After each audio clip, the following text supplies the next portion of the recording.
Gender rights advocates in Nigeria have called on the government to effectively tackle cases of sextortion in the country. Now, they say it is becoming more rife as victims are left to suffer intense trauma from the ordeal, leaving them with lifelong scars.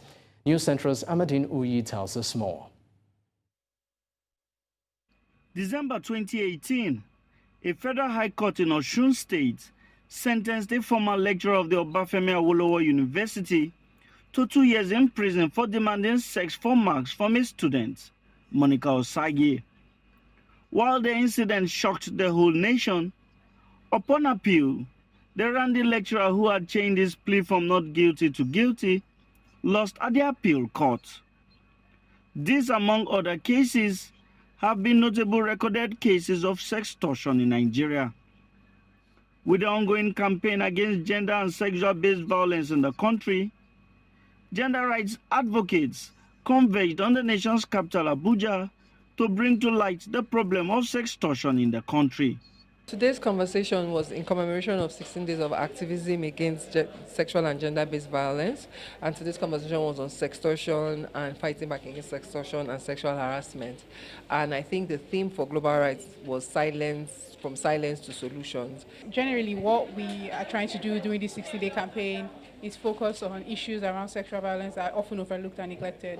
So sexual exploitation is one form of sexual abuse that's often overlooked. Sexual exploitation and sexual harassment is something that's taken very passively. So what this conversation has tried to do is bring awareness to the issue, speak about solutions, highlight the problem, address the root causes, and brainstorm on what we can do to bring about solutions and accountability for perpetrators. They say sextortion has become a problem that cannot be further ignored. It's a pandemic. It's a pandemic. We see it everywhere. We see it in universities, we see it in workplaces, we see it in homes, we see it in marketplaces.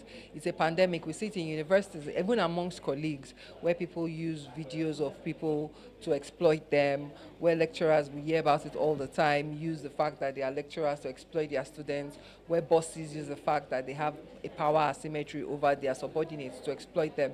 So it's a pandemic in Nigeria, and it's something that we need to address. Sextortion is a problem in our society, and sextortion has been with us for a long time.